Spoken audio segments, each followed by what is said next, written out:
آپ جلال پور میں تعلیمی معیار کو کس طرح ڈیفائن کریں گے؟ اس کا مستقبل کیا ہوگا؟ اس کا ماضی کیا رہا ہے، کس طریقے سے لوگ اپنی زندگی گزار رہے ہیں، اور خاص کر جلال پور کو جب ہم کمپیئر کریں گے، جلال پور جہاں ہمیں ہونا چاہیے وہاں نہیں ہے، ہم ابھی لیکن ہیں، ڈاکٹرز ہیں، لیکن سول سروس میں یعنی سال جو رزلٹ آیا اس میں تقریباً 815 لوگوں کا سلیکشن ہوا۔ ہمارے یہاں کے لوگوں نے زیرو سے شروع کیا ہے۔ بے شک سوال چاہیے، مثلاً کسی اسٹوڈنٹ کو کوئی بک خریدنی ہے، ایک ہفتے کا امتحان بیٹ کریں گے اور دیکھیں گے آپ مستقبل انشاءاللہ شاندار ہوگا کہ ہمارے یہاں کے لوگ یعنی مومنین کے بچے IAS اور IPS بھی بنیں۔ السلام علیکم ناظرین، میں آپ کا میزبان مشیر عباس مصطفی آج ہمارے درمیان موجود ہیں جلال پور کے موجودہ امام جمعہ عالی جناب مولانا ڈاکٹر رہبر سلطانی صاحب قبلہ۔ السلام علیکم حضور۔ وعلیکم السلام، آپ کا بھی بہت بہت شکریہ، اور ہمارے تمام ناظرین کو ہمارا سلام پہنچے، اور خصوصی شکریہ لائیو عزاداری جلال پور کو کہ انہوں نے یہ پوڈ کاسٹ کا اہتمام کیا ہے۔ آپ سب سے پہلے تو ہمیں اپنے تعلیمی سفر کے بارے میں تھوڑا سا بتائیے اور ناظرین تک یہ بات تعلیمی پہنچے۔ سفر کا جہاں تک معاملہ ہے اور اہل جلال پور کے سامنے تعلیم کے آغاز کا جو پہلا مرحلہ ہوتا ہے وہ مکتب ہوتا ہے۔ ہمارے تمام محلوں میں مکاتب ہیں، تو ہمارا بھی تعلیمی سفر اپنے مکتب سے، مکتب جعفریہ سے ہم نے شروع کیا، اور اس کے بعد ہائی اسکول کرنے کے بعد ہم لکھنؤ گئے، اور لکھنؤ میں سلطان الدارس میں ہم 10 سال تک ہمارا قیام رہا، اور وہاں سے سعد الافاضل کی سند لینے کے بعد ہمارا داخلہ دلی میں جواہر لال نہرو یونیورسٹی میں ہوا۔ ہم نے وہاں کا انٹرنس پاس کیا اور وہاں سے MPhil کیا اور PhD مکمل کیا۔ 8 سال تک ہم اس یونیورسٹی میں رہے، اس کے بعد پھر وطن میں ہیں اور ان خدمات میں ہم مصروف ہیں جو آج کل ہماری خدمات ہیں۔ جی سامعین دیکھ رہے ہیں، آپ دیکھ رہے ہیں۔ جی ماشاءاللہ، آپ نے جو ہے جلال پور میں رہ کے دینی اور دنیاوی، اگر ظاہری اعتبار سے ہم کہیں، ورنہ تو کوئی تعلیم دینی نہیں ہوتی، کوئی دنیاوی نہیں ہوتی، نیت کے اعتبار سے اس کا تعین ہوتا ہے کہ انسانیت کے لیے کتنا فائدہ مند ہے۔ تو آپ کے کندھوں پہ بہت بڑی ذمہ داری ہے، آپ موجودہ امام جمعہ والجماعت ہیں جلال پور کے۔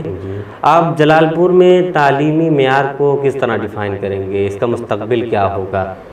جلال پور واقعاً قابل تعریف اور قابل ستائش ہے۔ جو اہل جلال پور ہیں اور جلال پور کے اطراف کے لوگ جانتے ہیں کہ جلال پور کا ماضی کیا رہا ہے، کس طریقے سے لوگ اپنی زندگی گزار رہے تھے، لیکن ایک نشاط الثانیہ آتا ہے ہمارے اہل جلال پور کے لیے، یعنی کہ 90s کا جو زمانہ ہے، 90 کی دہائی کا جو زمانہ ہے، اس زمانے میں پہلے تو ہمارے بزرگوں نے، یعنی جو ہمارے والد کی عمر کے ہیں، ہمارے چچا کی عمر کے لوگ ہیں، جو بزرگ ہیں، انہوں نے ایک قربانی دی کہ وہ لوگ یہاں سے وطن سے دور پردیس گئے، یعنی گلف میں گئے، خلیجی ممالک میں گئے، اور وہاں رہ کر انہوں نے محنت کی، اپنا پیسہ کمایا اور گھر کے بچوں کی تعلیم پہ اس پیسے کو خرچ کیا، اور یقیناً وہ جو پیسہ خرچ ہوا اسی کے نتائج ہیں۔ جلال پور آج کل لوگوں کی نگاہوں کے مرکز میں ہے، اور خاص کر جلال پور کو جب ہم کمپیئر کریں گے، جلال پور کی جو تعلیمی معیار ہے،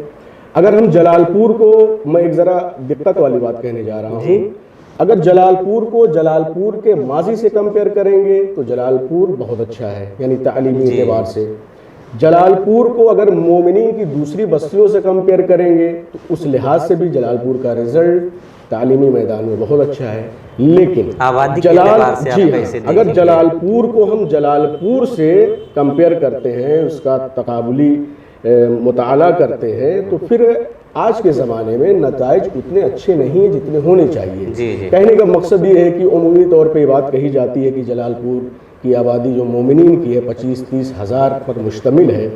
تو اس ریشیو میں اور اس تناسب میں رزلٹ نہیں آ پا رہا ہے، جہاں ہمیں ہونا چاہیے وہاں نہیں ہے ہم ابھی۔ لیکن جب میں نے کہا کہ اگر ہم ماضی سے کمپیئر کریں گے، جہاں کچھ نہیں تھا، بالکل زیرو سے ہم نے شروع کیا تھا، تو اس لحاظ سے کافی ترقی یافتہ ہوا ہے تعلیمی میدان میں، اور بہت سارے جتنے بھی شعبے ہیں زندگی کے، اس میں اہل جلال پور مومنین کے بچے پیش رہے ہیں۔ پریزنٹ ٹائم میں لیکن تھوڑا سا ہمارے جوانوں کو اس پہ اور فوکس کرنا ہوگا کہ ہماری جو آبادی ہے اس تناسب میں ہم نتائج نہیں دے پا رہے ہیں، لیکن اگر تھوڑا کیئرفل ہو جائیں، تھوڑا سا حساس ہو جائیں تو شاید اور بہتر نتائج آ سکتے ہیں۔ جی آپ نے صحیح کہا، بہت سے شعبے ابھی خالی پڑے ہیں۔ جلال پور کے لوگ اگر دوسرے شعبوں میں جائیں تو اس کے نتائج مزید بہتر ہو سکتے ہیں۔ ہمارے یہاں بہت سے ٹیچرز ہیں، انجینئرز ہیں، ڈاکٹرز ہیں، لیکن سول سروس میں یعنی IAS اور IPS تک کوئی نہیں پہنچا ہے۔ اس کو آپ کس طرح دیکھتے ہیں؟ یہ سوال آپ کا بہت اچھا ہے، اور یقیناً جو ہے ایک کمی محسوس ہوتی ہے، اور اکثر عوام میں گفتگو بھی رہتی ہے کہ ہمارے یہاں سول سروسز میں ابھی تک کوئی اسٹوڈنٹ نہیں آیا ہے۔ حالانکہ بعض لوگوں نے تیاریاں کی الہ آباد میں رہ کے، دلی میں رہ کے، لکھنؤ میں رہ کے، لیکن اس طریقے کا نتیجہ ہمارے ہاتھ نہیں آیا۔ اب میں تھوڑا سا UPSC کے بیک گراؤنڈ میں جانا چاہتا ہوں۔ UPSC جو ایگزام کراتا ہے یعنی IAS IPS IFS کا، گزشتہ سال جو رزلٹ آیا اس میں تقریباً 815 لوگوں کا سلیکشن ہوا۔ ایک بات جو ہے بہت عام طور سے محسوس کرتے ہیں عوام کہ 815 لوگوں میں 2-4 افراد ہی ایسے ہوتے ہیں، 2-4 افراد ہی ایسے ہوتے ہیں جن کا بیک گراؤنڈ کمزور ہوتا ہے، مالی اعتبار سے یا فیملی بیک گراؤنڈ، ہر اعتبار سماجی اعتبار سے، لیکن اس کو میڈیا اتنا ہائپ کرتا ہے کہ لگتا ہے کہ UPSC میں جو بس غریبوں کا ہی سلیکشن ہو رہا ہے۔ لیکن سچائی یہ ہے کہ 815 لوگوں میں تقریباً 800 لوگ ایسے ہوتے ہیں جن کا بیک گراؤنڈ بہت مضبوط ہوتا ہے۔ میں چونکہ یونیورسٹی میں رہا ہوں، میرے کئی ایک دوستوں نے جو ہے UPSC کا کمپٹیشن بیٹ کیا ہے، وہ آج آفیسر ہیں، لیکن ان کا بیک گراؤنڈ میں نے بہت مضبوط دیکھا ہے۔ ان کے پیرنٹس، ان کے دادا اور پورا خاندانی بیک گراؤنڈ ہے، جو ایک تعلیمی سلسلہ، ہائر ایجوکیشن کا سلسلہ ان کے خاندان میں رہا ہے۔ تو ہمارے ہاں چونکہ میں نے ابھی جو اس سے پہلے جو آپ کا کوشچن تھا، ہمارے یہاں کے لوگوں نے زیرو سے شروع کیا ہے۔ بے شک سوال یہ ہے کہ کیا UPSC میں ہمارے اسٹوڈنٹس آ سکتے ہیں؟ بالکل آئیں گے، لیکن تھوڑا سا ہمیں پیشنس کے ساتھ کام لینا ہوگا، ہمیں تھوڑا سا صبر و تحمل کا دامن پکڑ کے رکھنا ہوگا۔ جیسے آج کی جو جنریشن ہے، جو ڈاکٹرس ہو گئے، جو انجینئرس ہو گئے، جو ماسٹرس ہو گئے، اب جب ان کے بچے جوان ہوں گے اور ہائر ایجوکیشن کی طرف جائیں گے تو ان کو تمام فیسلٹیز ملی ہوں گی جو ایک اسٹوڈنٹ کو ملنی چاہیے۔ مثلا کسی اسٹوڈنٹ کو کوئی بک خریدنی ہے، 1000 روپے کی وہ بک ہے، ہمارے جو پہلے کے لوگ تھے 1000 روپیہ کہاں سے لائیں، یہ ایک سوال ہوتا تھا۔ لیکن جو آج ڈاکٹرس کے بیٹے ہیں، انجینئرس کے بیٹے ہیں، جب وہ ہائر ایجوکیشن کی طرف جائیں گے تو ان کے سامنے یہ مسئلہ نہیں ہوگا کہ ہم بک کہاں سے خریدیں اور ہم اپنی کوچنگ میں ایڈمیشن کیسے لیں اور پیسہ کیسے ادا کرنا ہے، وہ اتنا وہ مضبوط ہو چکے ہوں گے۔ تو ابھی جو جنریشن ہے، جو ابھی گودوں میں ہے، اور خاص کر کے جو بچے اسکول میں جا رہے ہیں، کانوینٹ میں پڑھ رہے ہیں، وہ بچے آگے چل کے ضرور UPSC کا امتحان بیٹ کریں گے، اور دیکھیں گے آپ مستقبل انشاءاللہ شاندار ہوگا کہ ہمارے یہاں کے لوگ یعنی مومنین کے بچے IAS اور IPS بھی بنیں گے انشاءاللہ۔ ماشاءاللہ آپ شاعری بھی کرتے ہیں جی، اور وطن کی محفلوں میں بحیثیت شاعر شرکت بھی کرتے ہیں۔ آج کل جو ماحول چل رہا ہے شاعری کے حوالے سے یا محفلوں کا جو معیار ہے، کتنا گر چکا ہے معیار، ہم آئے دن سوشل میڈیا پہ دیکھتے رہتے ہیں، اس کو آپ کس طرح دیکھتے ہیں؟ یہ بات تو صحیح ہے کہ محفلوں کا معیار، سامعین کے سننے کا انداز، شاعروں کی شاعری کی جہت، یہ تمام چیزیں تبدیل ہوئی ہیں، یعنی کہ زوال آمادہ ہیں، اور اس پر وقتاً فوقتاً سوشل میڈیا پر مومنین کی بہت سی ایسی بستیاں ہیں جہاں سے سوال اٹھتا رہتا ہے کہ ہمارے وہ ماضی کے سنہرے دن کہاں گئے، ہماری محفلوں کے تہذیب و آداب کہاں کھو گئے جس کو ہم نے 20 برس قبل ہم نے دیکھا تھا۔ اور اس پر لوگ لکھتے بھی رہتے ہیں، اور وہ ویڈیوز بھی ہم مستقل دیکھتے رہتے ہیں جہاں پر محفلوں میں ہلڑ ہنگامہ ہو رہا ہے۔ اس چیز کو سمجھنا ہوگا۔ ایک چیز میں یہاں بیچ میں روک کے آپ سے پوچھنا چاہتا ہوں، سے ہمارا یہ عقیدہ ہے کہ ہماری محفلوں میں اہل بیت اطہار علیہ السلام کا وجود ہوتا ہے، وہ تشریف لاتے ہیں۔ اگر ہمارا عقیدہ واقعاً ہے، درست ہے، یقین کی منزل میں ہے، تو پھر یہ بات کیوں نہیں سامنے آتی کہ ہم تہذیب یافتہ ہو کے بیٹھیں محفل میں، ادب ملوز خاطر ہو؟ آپ صحیح کہہ رہے ہیں، ہمارا عقیدہ اور ایمان ہے، اور اہل بیت علیہ السلام ہماری محفلوں میں، ہماری مجالس میں تشریف لاتے ہیں، اور اس کے علاوہ وقت کا امام جو زندہ امام ہے جب تک آپ اپنے وقت کے امام کو، زمانے کے امام کو حاضر و ناظر نہیں جانیں گے، اس وقت تک آپ اپنے